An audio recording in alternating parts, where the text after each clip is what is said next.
아멘. 은혜의 찬양 감사드립니다. 우리 자회분들하고 인사하겠습니다. 범사에 감사합시다. 인사하겠습니다. 네. 한 번 더 인사하겠습니다. 감사가 넘치는 삶 되세요. 인사하겠습니다.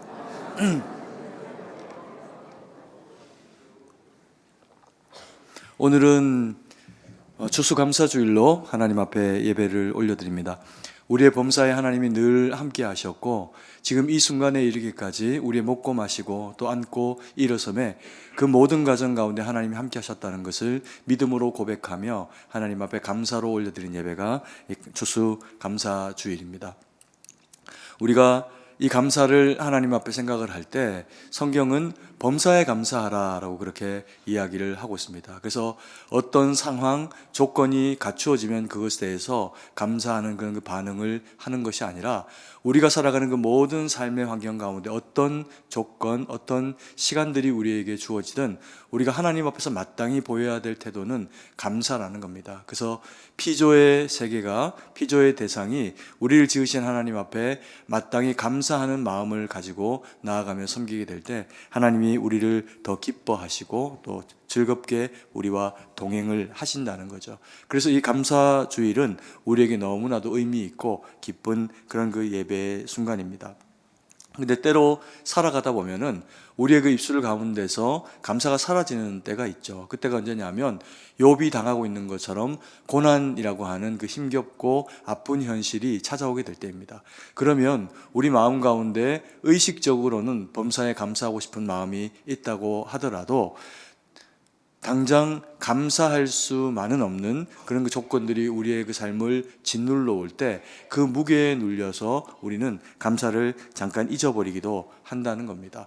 그런데 우리가 그럼에도 불구하고 성경이 말씀하고 있는 하나님 앞에 범사에 감사하는 삶을 살아야 하는데, 그러면 우리 마음 가운데 이 고난과 또 힘겨움이 찾아와 있을 때조차도 우리는 어떻게 하면 하나님 앞에 감사의 삶을 그렇게 살아갈 수가 있을까요? 10장 12절 말씀입니다. 같이 한번 읽습니다. 생명과 은혜를 내게 주시고 나를 보살피심으로 내 영을 지키셨나이다. 욥이 고백을 합니다. 그가 처해 있는 그 모든 상황 가운데 하나님이 여기까지 자신의 그 생명과 또 그리고 삶을 은혜로 지키시고 돌보아 주셨다라고 그렇게 고백을 하고 있습니다. 그래서 그 모든 삶이 하나님의 보호하심 가운데 있었다는 거죠. 그가 부유했을 때가 있습니다. 세상 누구보다도 부유하고 그리고 또 하나님이 많은 재물과 또 자식들까지도 그렇게 허락을 하시면서 굉장히 이 땅에서 누가 봐도 다 부러워할 만한 그런 그 유복한 삶을 살아가게 됩니다. 그런데 하루아침에 그 모든 감사의 기도의 제목들이 사라지고 없어져 버리는 그런 그 상황 가운데 놓이게 됩니다. 그럴 때조차라도 욥이 보이고 있는 그 모습은 주시니도 여호와시요 또 취하시니도 여호와시다. 또 알몸에서 왔으니 알몸으로 주님 앞에 들어갈지어다. 또 그렇게 또 이야기를 하면서 그가 하나님 앞에 원망하지 아니하고 믿음의 모습으로 그 모든 감사들을 지켜내고 있는 모습을 보게 됩니다. 그런데 우리가 3장부터 욥기를 쭉 이제 이렇게 보면은 엘리바스 또 그리고 소발 이런 친구들과의 그런 그 변론의 이야기들을 지속적으로 이제 하게 되면서 욥의 마음 가운데 그 전에 지키고 있었던 그런 그 순전한 모습들이 조금은 깨지는 것처럼 보이는 그런 이제 장면들을 만나게 됩니다. 하나님 앞에 무엇이 있어도 무엇이 없어도 감사하는 삶을 살아왔던 그가 마음 가운데서 입술로 조금은 불평을 하고 있는 것처럼 보여지는 그와 같은 이야기들을 쏟아내고 있다는 거죠. 근데 우리가 그렇다고 해가지고 욥이 믿음 없는 사람처럼 그렇게 함부로 이야기를 하거나 혹은 믿음을 저버리는 것과 같은 그런 그 이야기를 하고 있는 것으로 볼 수는 없습니다. 왜냐하면 그의 그 이야기를 우리가 가만히 살펴보게 되면은 그 이야기를 하고 있는 그 정도가 하나님의 마음을 상하지 않는, 그리고 또 현실에 당연한 그 어려움들이 있기 때문에 그 정도 선에서는 그것을 하나님 앞에 충분히 여쭈어 볼 만한 그런 그 주님을 의지하는 믿음으로 여전히 그 고난에 대해서 질문을 던지고 있는 그런 그 모습을 보이게 됩니다. 이런 욥은 자신에게 주어져 있는 이 모든 상황의 한계를 어떻게 하면 그렇게 이겨낼 수 있을까요? 욥의 그런 입술 가운데서 마귀는 도전을 하면서 그 전에 그가 보여왔던 하나님 앞에서의 그 순전하고 온전한 믿음의 말을 어떻게 하면 흐트러뜨리게 되는지 마귀는 너무나도 전략적으로 그래서 접근을 하게 됩니다. 그에게 고난을 주고, 그리고 또 그 고난이 현실이 되어서 그의 그 마음 가운데 찾아오게 되니까 그 전에 무언가 하나님 앞에 늘 감사함으로 그렇게 받아서 살아왔던 그때의 삶과는 다르게 지금 가지고 있는 그 고통이 그의 그 마음을 짓눌러 오면서 하나님을 신뢰하고 있던 그 신뢰감이 상당 부분은 좀 무너지고 깨지는 그런 그 모습을 나타내 보이게 되죠. 그래서 이 마귀는 그런 그 과정을 통해 가지고 욥의 마음을 흔들어 놓습니다. 하나님 앞에 욥이 감사하고 그렇게 믿음으로 잘 서 있는 것은 다른 게 아니라 그가 하나님 앞에 받은 것이 많기 때문이다라고 그렇게 이야기하면서 그의 그 건강도 치시고 또 그리고 그가 가지고 있는 모든 재물도 빼앗아 보시라고 그렇게 이야기를 하게 되죠. 그러면서 이제 그 고난이 욥에게 현실이 되어졌을 때 욥은 조금은 흔들리는 것처럼 보여지나, 그러나 우리가 힘들고 어려운 상황이 있을 때 우리가 무엇을 붙잡고 살아갈 수 있어야 하는지에 대한 좋은 믿음의 본을 우리에게 그렇게 보여주게 됩니다. 여러분, 우리의 그 육체의 고난 이상으로 힘든 것이 뭐냐면요, 마음의 고난, 섭섭함입니다. 이 섭섭함이 우리 마음 가운데 찾아오게 되면은 감사했던 그런 그 생각들이 다 사라져 버리게 됩니다. 이전에 내가 무엇을 얻었던지, 그래서 하나님이 무엇을 내게 주셨던지 어떤 계기가 되어져서 우리 마음 가운데 섭섭함이 물밀듯 그렇게 밀려오고 나면 범사에 감사했던 그 전에 모든 그 감사의 조건들이 떠오르지도 기억나지도 않게 되는 거죠. 마귀는 이것을 우리에게 너무나 잘 알고 있어서 우리의 그 마음 가운데 이 섭섭함을 밀어넣으면서 믿음을 흔들려고 하는 그런 이제 모습을 보일 때가 있습니다. 이게 마귀가 사람을, 욥뿐만 아니라 우리 모든 그리스도인도 하나님 앞에서 믿음을 저버리게 하거나 또 실패하게 하거나 할 때 즐겨 사용하는 방식이 이 섭섭함이라고 하는 그런 그 도구입니다. 그래서 이 섭섭함이 육체의 고통과 함께 우리의 마음에 일정 부분 그 이상의 강도로 찾아오게 되면 누구라도 사람은 그 마음 가운데서, 또 입술 가운데서 불편한 이야기들을 토로할 수밖에 없는 것이 우리가 가지고 있는 그런 그 연약함의 모습이죠. 그래서 우리가 오늘 이 추수감사절을 맞이해서 하나님이 우리에게 범사에 감사하라 그렇게 말씀하셨습니다. 그래서 추수감사절이기 때문에 당연히 하나님 앞에 감사하고 감사의 표현들을 해야 되는 것도 사실이지만, 범사라고 하는 것은 어떤 날 어떤 조건에만 국한되어져 있는 것이 아니고 모든 우리가 살아가는 그 삶의 범주들, 또 그리고 시간들, 상황, 그 속에서 우리가 종됨으로 마땅히 청지기가 하나님 앞에 보여야 될 모습은 감사라는 거죠. 그게 범사의 감사인데, 우리의 그 마음 가운데 섭섭함이 밀려오고 삶의 고난이라고 하는 어려움들이 찾아오게 될 때에도 감사를 해치는 영적 섭섭함을 우리가 어떻게 이기고 나가야 되는지 욥의 고백을 통해서 우리가 그것을 마음 가운데 새기기를 원합니다. 첫 번째로 영적 섭섭함, 감사를 해치는 영적 섭섭함이 찾아오게 될 때 주님을 오해하지 않아야 한다라고 그렇게 욥이 이야기를 합니다. 10장 4절 말씀인데요, 같이 한번 읽습니다. 주께도 육신의 눈이 있나이까? 주께서 사람처럼 보시나이까? 욥은 자신이 당하고 있는 이 고난, 고통을 경험하면서 마음 가운데 섭섭함이 밀려옵니다. 그리고 그 전에 그가 믿고 있던 그 하나님에 대해서 오해하고 싶은 그런 그 욕구가 일어나는 것도 사실입니다. 그래서 하나님이 자기에게 하고 있는 이 처우가 이해가 되지를 않는다는 거죠. 마땅히 하나님이 범사에 감사하라 하시지만 이것이 정말 감사하기는 쉽지 않은 그런 그 모습이라는 겁니다. 그러면서 욥이 토로하고 있는 그 내용이 뭐냐 하면, 주께도 육신의 눈이 있나이까? 주께서도 사람처럼 보시나이까? 라고 그렇게 이야기를 하면서 자기가 당하고 있는 이 고통과 힘겨움의 현실이 마땅한 것이 아니라는 겁니다. 하나님이 마치 사람이 시샘하듯이 친구들이 와서 욥의 죄를 들추어내고 네가 죄 때문에 이와 같은 그런 그 시험과 그리고 고통 가운데 처하게 됐다라고 하는 이야기를 하는 것처럼 하나님도 그렇게 하십니까? 라고 그렇게 묻고 있는 거죠. 그래서 자신은 하나님 앞에서의 온전한 모습으로 죄를 범하지 않았다라고 하는 것을 지속적으로 그렇게 이제 이야기를 하고 있는 겁니다. 아무리 생각해봐도 자기가 지금 당하고 있는 이 고난이 애매히 주어진 고난이라는 거죠. 뭐 이런저런 상황들, 또 엘리바스를 통해서, 소바를 통해서 이야기를 들어보지만 그들이 고발하고 있는 그 모습과 이 욥의 상황이 하나도 맞지를 않은 겁니다. 하나님 앞에 부정한 모습, 또 그리고 욕심을 부리거나 죄를 짓는 등의 그와 같은 일을 하지를 않고 오히려 의롭게 하나님을 바라보고, 또 그리고 그 모든 인생의 고난이 있을 때조차도 하나님만 의지하고 나가는 그 모습을 자신이 보였다라고 하는 것을 욥이 이야기를 하고 있는 겁니다. 그래서 당당하게 자신의 그런 그 상황에 대해서 엘리바스와 또 소발과 그 친구들과 함께 변론하는 그런 이제 모습을 보여줍니다. 10장 4절에서 8절 말씀을 같이 한번 읽겠습니다. 주께도 육신의 눈이 있나이까? 주께서 사람처럼 보시나이까? 주의 날이 어찌 사람의 날과 같으며 주의 해가 어찌 인생의 해와 같기로 나의 허물을 찾으시며 나의 죄를 들추어 내시나이까? 주께서는 내가 악하지 않은 줄을 아시나이다. 주의 손에서 나를 벗어나게 할 자도 없나이다. 주의 손으로 나를 빚으셨으며 만드셨는데 이제 나를 멸하시나이까?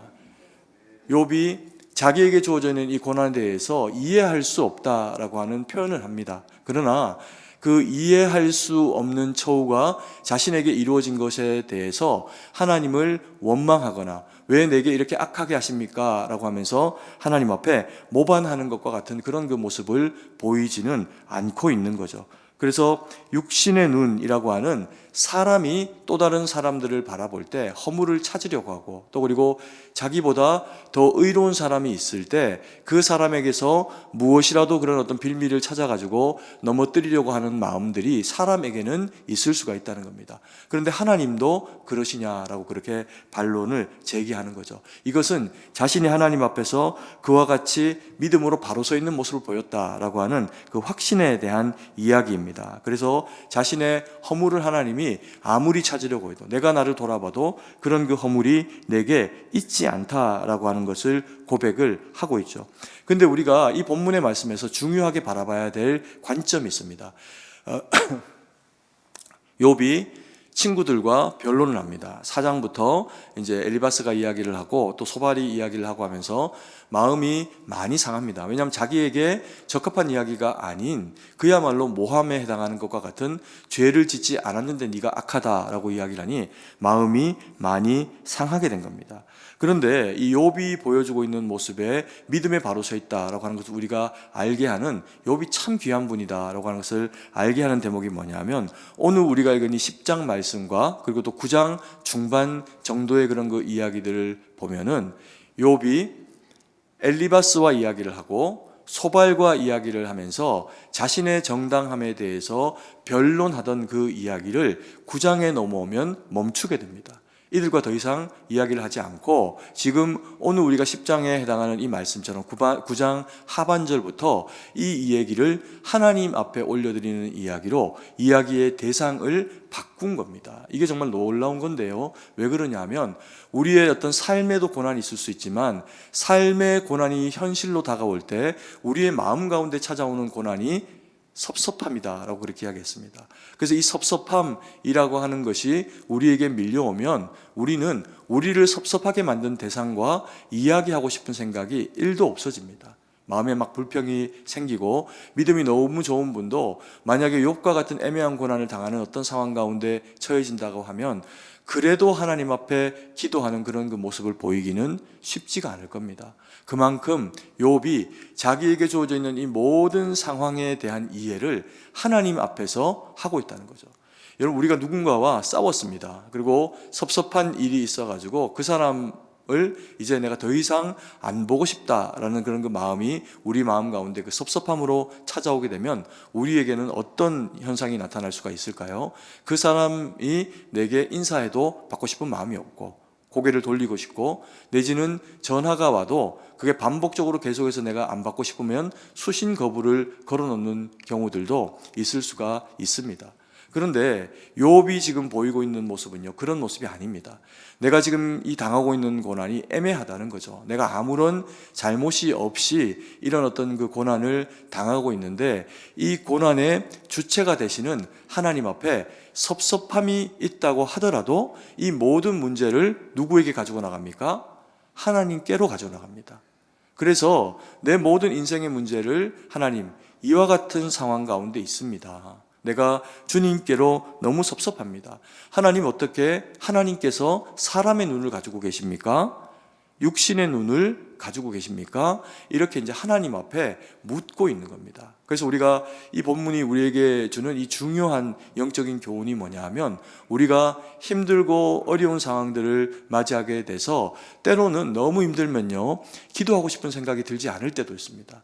혹은 예배를 드리러 나와도 멍하니 앉아있고 한마디의 그런 그 말씀도 들리지 않는 경우들이 있을 수 있습니다. 그런데 그럼에도 불구하고 욥이 처하고 있는 이 상황 가운데서 자신을 하나님 앞에 두고 있다는 겁니다. 친구들과 그 변론하는 것, 그래서 자꾸만 마음이 상하게 되니까 그걸로 계속해서 싸워가지고 내가 더 의롭다 라고 그렇게 이야기를 하고 있는 것이 아니라, 그것을 멈추면서 하나님 앞에서의 자신의 의로움을 고백하면서 주님께서 이 모든 고난과 힘겨움 가운데서 자기를 그렇게 건져주시기를 그렇게 바라고 있는 그런 그 모습을 보여주고 있죠. 그래서 때로는 우리가 이런 겁니다. 누군가와 마음이 상하는 어떤 그 다툼이나 싸움을 경험하는 경우들이 가끔씩 왕왕 친한 사람들 사이에 있을 수 있습니다. 그러면 이제 일정 기간 동안에 연락을 안 받거나 안 하거나 이런 모습이 있을 수 있겠죠.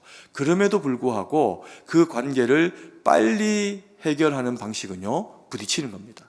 차라리 찾아가서 대꾸하고 마음 상한 것 또 이야기를 하고, 그렇게 이제 해당하는 당사자와 그 이야기들을 풀어내게 될 때 이 문제가 해결이 될 수가 있다는 거죠. 그러면 좀 아프고 힘들지만 수신 거부하고 그러고 나면 관계가 회복될 일이 없는데, 이렇게 같이 부딪히고 또 서로 울면서 막 이제 껴안고 이렇게 하게 되면 아프지만 회복할 수 있는 그런 그 기회가 될 수가 있다는 겁니다. 욥이 지금 선택하고 있는 하나님 앞에서의 그 회복의 방편이 그런 거라는 거죠. 섭섭하기 때문에 하나님 앞에 입을 꾹 다물고 그렇게 하고 있는 것이 아니라, 하나님의 도우심을 구하는 방법은 그래도 이것밖에 없다. 무엇일까요? 기도라는 겁니다. 그래서 자기가 처하고 있는 이 모든 상황, 또 친구들 때문에 오히려 그 마음이 상하게 되는 이 모든 상황 가운데서 내가 구원을 받고 건진받아질 때 그것은 친구들이 아니라 하나님 때문에 회복을 경험하게 될 거라는 거죠. 그러면 답은 명료해집니다. 모든 문제, 어떤 상황이 있어도 그 문제를 하나님 앞에 가지고 나가는 거죠. 그래서 기도하면서 하나님의 도우심을 구하고 주의 능력으로 말미암아 그 모든 어려움을 이겨내는 겁니다. 그래서 기도가 하나님의 능력을 경험하고, 현재 내가 이것을 다 이해할 수 없든 혹은 또 다른 경우이든 이런 이유는 우리의 삶을 회복하는 유일한 방편은 성경이 기도밖에 없다라고 그렇게 우리에게 말씀을 하고 계시는 겁니다. 그래서 기도해야 나를 위해 일하시는 하나님의 그 능력을 경험하고 살 수가 있다는 거죠. 그리고 두 번째로, 감사를 해치는 영적 섭섭함이 밀려올 때 주님이 나의 창조주이심을 고백해야 한다라고 그렇게 성경이 말씀을 하고 있습니다. 이 말씀은 무슨 얘기일까요? 11절 12절 말씀입니다. 같이 한번 읽습니다. 피부와 살을 내게 입히시며 뼈와 힘줄로 나를 엮으시고 생명과 은혜를 내게 주시고 나를 보살피심으로 내 영을 지키셨나이다.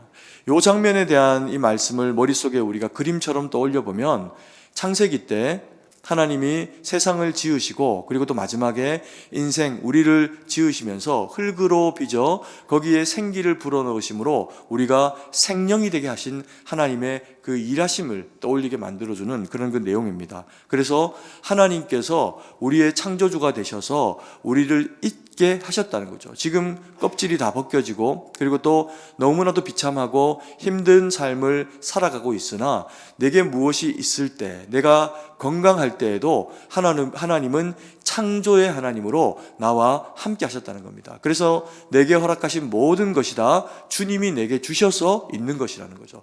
그래서 욥이 고백한 게 알몸으로 왔으니 알몸으로 돌아간다라는 표현과 함께 주신 이도 거두신 이도 하나님이시다라고 하는 그와 같은 믿음의 고백을 하고 있는 것으로 그렇게 볼 수가 있습니다. 그래서 이런 그 욥이 하나님을 어떻게 바라보냐, 우리의 인생 가운데 섭섭함과 그래서 하나님 앞에 더 이상 기도하고 싶지 않은 마음이 우리의 마음 가운데 찾아왔을 때조차라도 그 섭섭함을 이기기 위해서는 하나님이 전능하신 분이다, 하나님이 창조주가 되시는 분이다 라고 하는 것을 인정하는 믿음이 중요하다는 거죠. 왜 그럴까요? 지금까지의 내 모든 삶의 여정이 하나님이 함께 하심으로 누려와진 삶이었고, 그리고 또 지금 내가 당하고 있는 이 고초도 내 죄와 내가 원인이 되어가지고 있어진 일이 아니라면 하나님께서 이 시간 가운데도 나를 지켜보시고 나와 함께 하실 것이다 라고 하는 것을 인정하는 겁니다.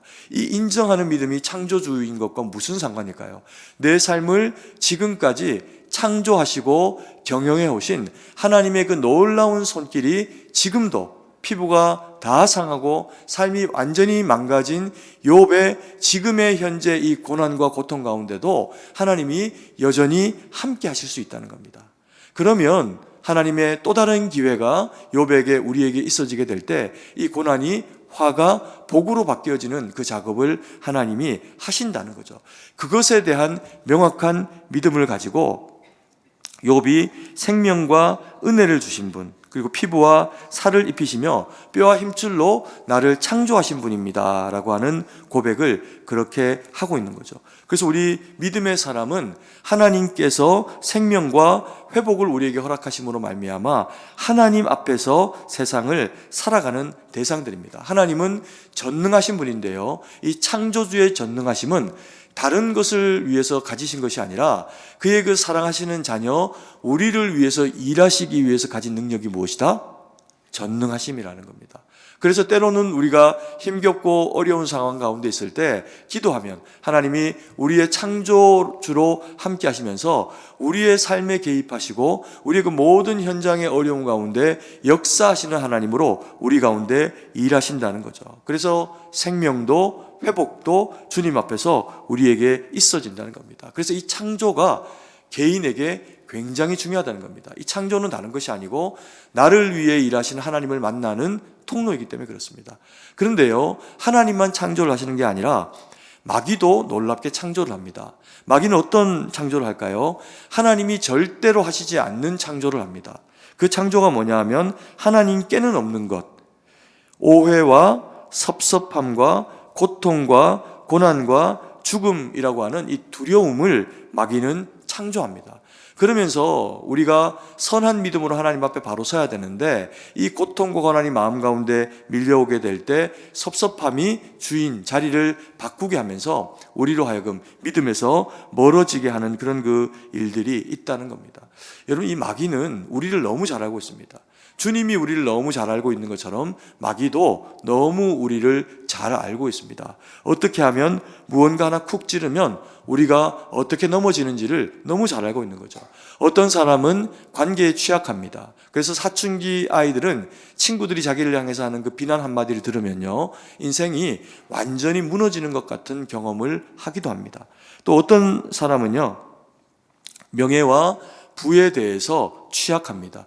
현재 자기가 가지고 있는 것이 많고 그리고 또 이미 그리고 또 앞으로 가능성이라고 하는 측면에서도 가지고 있는 것이 많은데 남과 내가 가지고 있는 것들이 비교되어지는 부와 명예를 경험을 하게 되면 내 것은 아무것도 아닌 것 같고 스스로를 하찮은 대상으로 보게 만드는 그런 그 일들이 우리에게 있어질 수도 있습니다. 그리고 어떤 사람은 자존감이 너무 약합니다. 그래서 누군가 내게 한마디 탁 하면 외모에 대해서 또 가진 것에 대해서 또 그래서 네가 뭘 가지고 있냐 이야기 한마디 탁 하면 마음이 쉽게 무너지게 되는 그런 경우들을 보기도 합니다. 그리고 또 경우에 따라서는 어떤 분은요, 착한 사람이라고 하는 그 소리 듣는 것에 너무 많은 비중을 두고 있는 경우도 있습니다. 그래서 세상 사람들이 자기를 바라볼 때 저분 참 좋은 분이야, 참 착한 사람이야. 그 말을 듣고 싶은 욕구가 너무 커가지고 자기가 망하는 줄도 모르고 빚을 보증선다거나 또 어리석은 선택을 한다거나 이런 이제 해서는 안 될 일들을 누군가의 그 평가 한마디 때문에 하게 되는 그런 경우도 있더라는 거죠.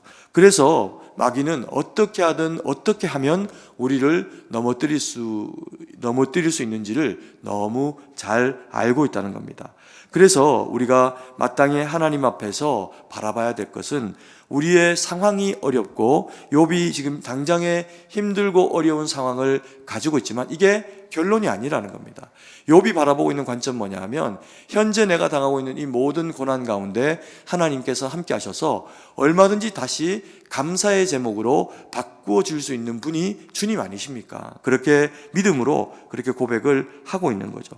우리가 마귀의 꼬임에 빠져가지고요, 때로 힘겹고 어려운 그런 그 육신의 고난, 고충이 찾아오게 되면 우리의 마음이 어떻게 될까요? 시커멓게 됩니다. 낯빛도 시커멓게 되고 저 사람이 왜 저럴까 싶을 정도로 어두움이 그 사람의 마음과 삶을 주장하게 되는 경우를 보게 됩니다. 그때 필요한 것이 창조의 주 되시는 우리 하나님께서 나를 통해 일하시는 역사입니다. 이게 왜 중요할까요? 천지가 만들어질 때 하나님께서 천지를 만드시는 그 시작을 무엇으로 하셨습니까? 빛이 있으라 이렇게 하셨습니다. 그랬더니 세상이 온통 어두움 가운데 있어서 무엇이 있어도 무엇이 없어도 하나도 보이지도 않고 의미와 가치가 없는 그 세상에서 하나님이 빛이 있으라라고 하시니 그 모든 세상의 삼라 만상이 다 드러나지게 되는 그런 그 놀라운 일을 경험을 하게 됩니다. 그러면서 하나님이 무에서 유를 창조하시는 놀라운 작업 가운데로 들어가게 되죠.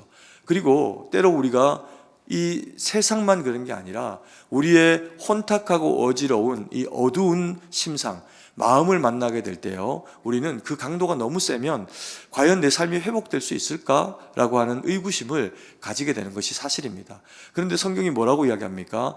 예수님이 우리 가운데 오신 그 주님께서 우리에게 생명의 빛으로 오셨다는 겁니다. 그래서 말씀이 육신이 되어 오신 주님이 우리 가운데 말씀하실 때 우리 마음 가운데 있는 이 어두움과 죄악의 본성들이 무너지면서 하나님의 음성이, 하나님의 말씀이 우리에게 들려지게 되는 거죠. 그래서 창조주 하나님이 지금도 우리에게 일하시고 계시는데 그 창조주 하나님이 지금도 우리에게 일하시는 방식이 뭐냐 하면 말씀이라고 하는 영혼의 빛을 통해서 말씀을 역사를 하신다는 겁니다. 그래서 예수님이 생명의 떡으로 말씀으로 우리 가운데 오신 분이라는 거죠. 그래서 그 주님을 붙잡고 살아가게 될 때 우리의 삶에 아무리 어두움에 그런 그 모습이 있어도 빛이 있으라 말씀으로 우리 가운데 말씀하시면 우리의 영혼에 하나님이 주신 그 능력을 힘입고 어두움을 이겨낼 수 있는 그 권세와 고난 가운데 우리가 설 수가 있다는 겁니다. 그래서 빛이 있으라. 빛은 어두움을 이깁니다. 아무리 작은 빛이어도, 아무리 어두운 빛이어도 빛이라고 하는 것이 등장을 하게 되면 어두움은 반드시 일정 부분 자기의 세력을 잃게 되어 있습니다. 그 잃게 되는 그 세력 가운데 하나님이 우리의 심상으로 들어오셔서 빛 대신 주님이 역사하신다는 거죠. 그래서 그 주님과 함께 하나님이 영광 돌리는 그런 그 믿음의 삶이 되시기를 간절히 소망합니다. 그리고 세 번째로 감사가 사라지려고 하는 영적 섭섭함이 밀려올 때 주님은 나의 아버지이심을 고백해야 됩니다. 10장 11절 12절 말씀인데요, 같이 한번 읽습니다. 피부와 살을 내게 입히시며 뼈와 힘줄로 나를 엮으시고 생명과 은혜를 내게 주시고 나를 보살피심으로 내 영을 지키셨나이다. 창조주 하나님은 절대적인 권위자이십니다. 강력한 힘을 가지고 계시고 세상의 어떤 것도 하나님의 계획과 뜻 가운데 하나님이 선포하시면 그대로 이루어지는 것이 하나님이 가지고 계시는 절대적인 권위입니다. 그런데 오늘 성경이 또한 동시에 그런 그 절대적인 권위자 창조주 하나님이 우리에게 어떤 분이시냐면 아버지 되시는 분이다라고 그렇게 말씀을 하고 있습니다.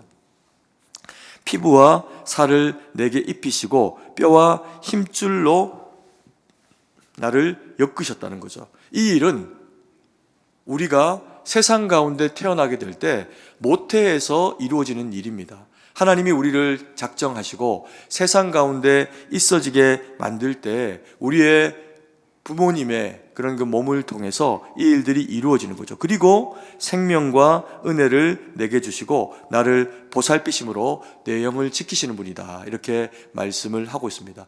하나님이 창조 주셔서 전능한 능력을 가지는 것도 사실이지만 그 전능한 능력을 나를 위해 사용하시기로 결정하신 그 결정의 근거가 뭐냐면 주님이 우리의 아버지시라는 겁니다. 아버지는 능력이 있습니다. 그리고 또 아버지는 그 능력을 자녀를 위해서 자녀가 필요하면 아끼지 않고 자기가 할 수 있는 한 그것을 사용하고 감당하는 것이 부모가 가지고 있는 그런 그 모습입니다. 하나님이 단순히 창조자로서 절대적인 힘만 가지고 계신 것이 아니라 우리의 아버지 되심으로 우리를 사랑하시는 분으로 계시기에 그 가지고 계신 능력을 우리를 위해서 사용하실 때 하나님이 우리의 아버지 되심으로 그 일들을 감당해 주신다는 거죠. 에베소서 1장 4절 5절 말씀은 이렇게 이야기합니다. 같이 한번 읽습니다. 곧 창세전에 그리스도 안에서 우리를 택하사 우리로 사랑 안에서 그 앞에 거룩하고 흠이 없게 하시려고 그 기쁘신 뜻대로 우리를 예정하사 예수 그리스도로 말미암아 자기의 아들들이 되게 하셨으니. 여러분, 우리의 아버지 하나님은 언제나 우리와 함께 하시는 분이신데요, 우리를 이 땅 가운데 계획하신 그 시점이 언제냐 하면 창세 전에라고 그렇게 이야기합니다. 그래서 모든 시간의 처음부터 끝을 주관하시는 하나님께서 우리가 이 시점에 하나님이 이 땅 가운데 우리를 보내시기로 작정하셔서 우리가 이 땅 가운데 살아간다는 거죠. 그래서 우리를 택하시고 우리를 사랑하시면서 거룩하고 흠이 없는 존재로 우리를 그렇게 세우셨다는 겁니다. 근데 우리는 사실 악을 생각하기도 하고 때로는 거짓말을 하기도 하고 어리석고 악한 모습을 우리가 나타내 보일 때가 있습니다. 그런데 그럼에도 불구하고 하나님이 우리를 사랑하셔서 그 모든 죄와 어리석음을 다 예수 그리스도의 십자가로 다 도말하시고 우리를 주님 보실 때 흠이 없는 대상으로 온전케 하셨다는 겁니다. 이게 어떻게 가능할까요? 하나님이 우리를 사랑하실 때 끝까지 사랑하셔서 그의 그 외아들 예수님을 십자가에 내어주시기까지 우리를 사랑하셨다는 겁니다. 그래서 십자가에 외아들을 내어주시기까지 사랑해서 되어진 구원을 받은 우리이니 너희가 무엇을 구하든 너희가 이 세상 가운데 어떻게 살아가든 하나님께서 우리의 아버지 되심으로 우리와 동행해 주신다는 거죠. 그래서 하나님께서 창조주이심과 동시에 우리에게 아버지가 되어주시는 것이 우리에게 너무나도 감사한 일이라는 겁니다. 여러분, 올해 이제 12월 달에 저희가 여호와를 소망하라라고 하는 주제를 가지고 하나님 앞에 기도하러 나갑니다. 여러분들의 마음 가운데는 어떤 소망이 있습니까? 욥이 힘들고 어려운 시절을 보냈는데요, 그가 회복될 수 있는 기회를 가졌던 건 딴 게 아닙니다. 계속해서 엘리바스와 또 소발과 변론만 하고 있었다면 그의 그 마음은 완전히 무너졌을 겁니다. 그런데 그가 하나님에 대한 그 많은 섭섭함이 물밀듯이 그 마음 가운데 밀려와 있어도 결국에는 그가 믿음의 사람인 것은 그것을 가지고 하나님 앞에 기도하러 나가는데 주저하지를 않고 있다는 겁니다. 여러분, 우리가 이 땅 가운데 살아갈 때 잘 살길 원합니까? 믿음으로 잘 되길 원합니까? 주님이 주셔서 잘 되어야 그리스도인들은 진짜 잘 되는 겁니다. 그러면 어떻게 하면 우리가 주님이 주시는 그 은혜로 또 그 복을 누리고 살아갈까요? 다른 게 아닙니다. 하나님 앞에 기도하고 주님 앞에 말씀 듣고, 그래서 우리의 영혼의 양식이 되는 주님의 말씀을 먹고, 그리고 또 하나님 앞에 내가 가지고 있는 모든 삶의 환경들을 놓고 기도할 때 하나님이 소망 가운데 그 가운데 함께 하신다는 겁니다. 그래서 때로 우리의 삶에 힘겹고 어려운 순간이 있을 수 있지만 주를 믿는 우리와 동행해 내심으로 말미암아 우리에게 주어진 그 모든 삶의 힘겨움과 어려움은 그것이 결론이 아니라 과정이게 하신다는 거죠. 그것이 과정이게 하셔서 그 이후는 장차 하나님이 주시는 그 영광스러움의 회복을 욥처럼 맛보게 하는 그 힘이 성경은 기도에 있다, 그렇게 우리에게 말씀을 하고 있습니다. 여러분, 말씀을 정리합니다. 가끔 우리 주변에 보면요, 체질적으로 잘 삐지는 분들이 계십니다. 본인이어서 웃고 계신 건 아니죠. 잘 삐지는 분이 계십니다. 한마디만 하면 삐지고 한 일주일 안 보이고 이제 그런 경우들이 있을 수 있습니다. 그런데 이 삐지는 것이요, 뭐 그렇다고 큰 죄는 아닙니다. 그런데 이 삐짐이 우리 삶을 치명적으로 만들 수 있습니다. 왜 그럴까요? 삐지고 나니까 하나님을 대면하여 보고 싶지 않은 겁니다. 기도를 안 하는 거죠. 근데 이게 우리에게 얼마나 치명적인 일이냐 하면, 하나님이 여전히 내 삶 가운데서 우리를 창조하시고 우리에게 없던 것도 있게 하시고 좋은 것으로 우리에게 채우시는 창조주시라는 겁니다.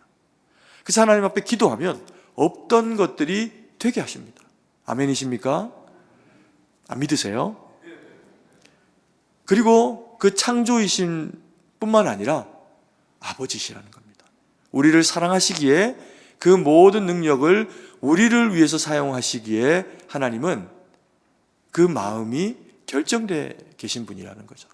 그래서 오늘 우리가 이 말씀을 마음에 새기면서 우리의 삶과 영혼에 주님의 생명과 은혜로 말미암는 창조의 이야기, 빛이 있으라라고 하는 이 빛에 대한 이야기가 우리가 살아가는 이 삶의 곤고하고 어려운 현실 가운데 무엇이라도 하나님이 거기에 빛을 비추시면 어둠이 드러나고, 그리고 주께서 우리 가운데 역사하실 것이다, 그것을 믿고 하나님 영광 돌림으로 주의 기쁨이 되어드리는 우리 모두가 되기를 간절히 소망합니다.